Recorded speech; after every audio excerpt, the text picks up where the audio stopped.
Coisa linda ver as manifestações nas 7 principais capitais do Brasil, com milhares de pessoas. Parecia o processo de diretas já que eu tive a oportunidade de assistir há 40 e poucos anos atrás. Por que é tão importante as manifestações nas ruas? Porque elas provam qual é o esplendor do processo democrático. Sem democracia, não tem manifestação nas ruas. Antes disso, o esplendor da democracia foi a separação dos poderes. Antes disso, foi a liberdade de organização dos partidos políticos. Antes disso, foi a eleição com voto universal. Então, por aqui a gente vê por que a democracia se tornou o regime mais importante ao redor do planeta. No entanto, a democracia está em crise. E há estudos que comprovam que ocorre, em primeiro lugar, um retrocesso na transparência, a censura e manipulação de informação em todo o planeta. Em segundo lugar, há um retrocesso na participação dos eleitores, seja durante a campanha eleitoral, seja no momento da eleição, onde a eleição não é obrigatória. Terceiro, há um retrocesso na liberdade de comunicação, com todo tipo de pressão exercida sobre a mídia convencional. E, por fim, há um retrocesso no controle institucional. O sistema de contrapesos entre o executivo, o legislativo e o judiciário está em crise e, por essa razão, a própria crise da democracia.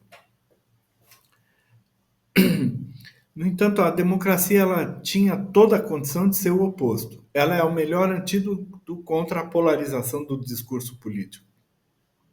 Ela é o melhor antídoto contra a desconfiança na sociedade. É o melhor antídoto contra a desinformação, contra a desigualdade econômica e contra a erosão do Estado de Direito. Infelizmente, não é assim que está acontecendo e, por isso, há uma redução do número de países que são efetivas democracias no mundo atual. Há um artigo interessante da Sirovatka e dos seus colegas em 2023 que analisaram as eleições na Tchequia e fizeram um trabalho muito interessante. Avaliaram o peso dos programas antes e depois das eleições e puderam chegar a algumas conclusões interessantes. Primeira conclusão: os eleitores com baixa habilidade de julgar a veracidade das informações são os eleitores mais vulneráveis à desinformação. Segunda conclusão: nem toda desinformação altera o voto, mas ela altera a percepção de legitimidade da democracia. Por isso, muitas vezes ela não consegue eleger, mas ela consegue tornar a democracia mais frágil. Há um outro artigo que eu pesquisei de 2022 falando sobre eleições na Itália e que provou que tem maior exposição à desinformação são aqueles que acabam votando em populistas, sobretudo quando os populistas têm um discurso emocional. Há um caso muito importante, que é o caso da Cambridge Analytica, uma empresa de consultoria que conseguiu manipular os eleitores na eleição do Brexit, fazendo o Reino Unido sair da União Europeia, e na eleição do Trump 1.0. Embora essa empresa não exista mais e houve uma grande crítica contra ela, o processo está aí, ele pode ser repetido por outras pessoas. Quais são, então, os impactos da manipulação de consciência sobre o eleitor?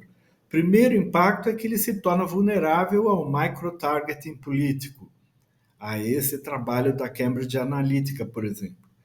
Ele é mais vulnerável quando ocorre uma explosão da desinformação, que ela causa uma sobrecarga que nos impede de pensar, de avaliar, de criar opinião. E ainda por cima, quando a narrativa política ela torna-se a identidade de um grupo e faz o apelo emocional, aí de fato muito mais gente fica vulnerável a essa manipulação. Qual é o antídoto que podemos adotar contra isso no âmbito das eleições ou da democracia? Primeiro, individualmente, diversificar o consumo de mídias e praticar o pensamento crítico, que precisamos reaprender. No nível coletivo, precisa haver uma educação cívica em favor da democracia e digital para evitar a desinformação em todas as escolas de todos os níveis. É preciso haver a regulação das plataformas digitais. Não vamos nos esquecer que quem elegeu Trump 2.0 foi um conjunto de bilionários que ficaram bilionários exatamente porque dominam as redes sociais.